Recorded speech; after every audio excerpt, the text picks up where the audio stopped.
तो एपिसोड 7 की शुरुआत में शिन वो बुक पढ़ रहा होता है जो बुक इस एम्पायर का फर्स्ट किंग ने लिखी होती है, जिसमें लिखा होता है जो भी ये किताब पढ़ रहा है, अगर तुम जापानीज लैंग्वेज पढ़ पा रहे हो जिस लैंग्वेज में ये बुक लिखी हुई है, तो इसका ये मतलब है कि तुम भी जापान से ही इस दुनिया में आए हो। मेरा नाम युआ टेरा हेरासावा एस्फोर्ट है और मैं इस देश का पहला राजा हूँ और हाँ, एक जापानीज भी हूँ। मैं इस दुनिया में एक एक्सीडेंट के बाद आया था और मैं इस दुनिया में रीइंकारनेट नहीं बल्कि समन हुआ था।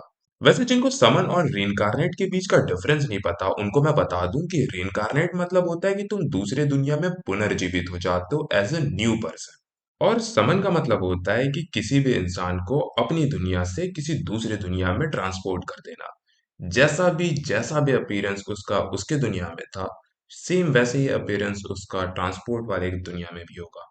तो सिन रीइंकारनेट हुआ है और युवा समन। शेन इतना बड़ा ही होता है कि वहां पर सिल्क और टेल्सिया बकचोदी करने आ जाती हैं, लेकिन शेन इन दोनों को माचा दे करके वहां से निकल लेता है। शेन वहां से निकला ही होता है कि वहां पर ट्यूजुनो आकर के शेन को एक डुएल के लिए चैलेंज कर देती है। अबे इस लड़की के लिए ब्याह का मतलब बस मारा मारी है क्या? खैर शिन इसको भी मना कर देता है और वहां से निकल लेता है एक एडवेंचरर बनने के लिए।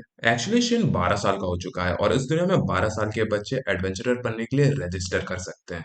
तो शिन पहुंच जाता है गिल्ड में अपना रजिस्ट्रेशन करवाने। तो शिन को वहां पर एक लाल बाल वाला लड़का मिलता है जो कि शिन का हाल चाल पूछ करके वहां से निकल लेता है।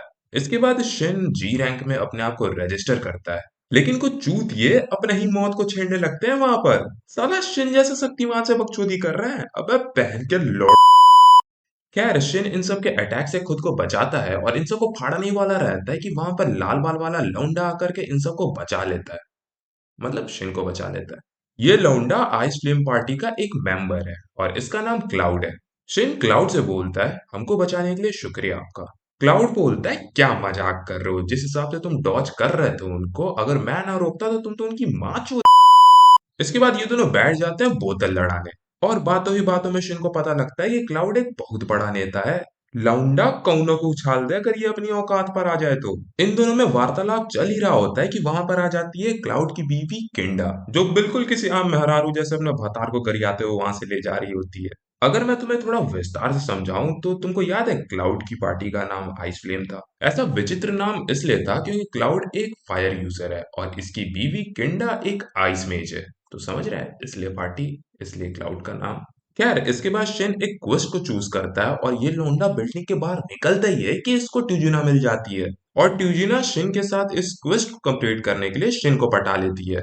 पटा क्या लेती है, सीधा ऐलान ही करती है कि मैं तो चलूंगी और अगर तुमने रोका तो बीच से चीर भी दूंगी।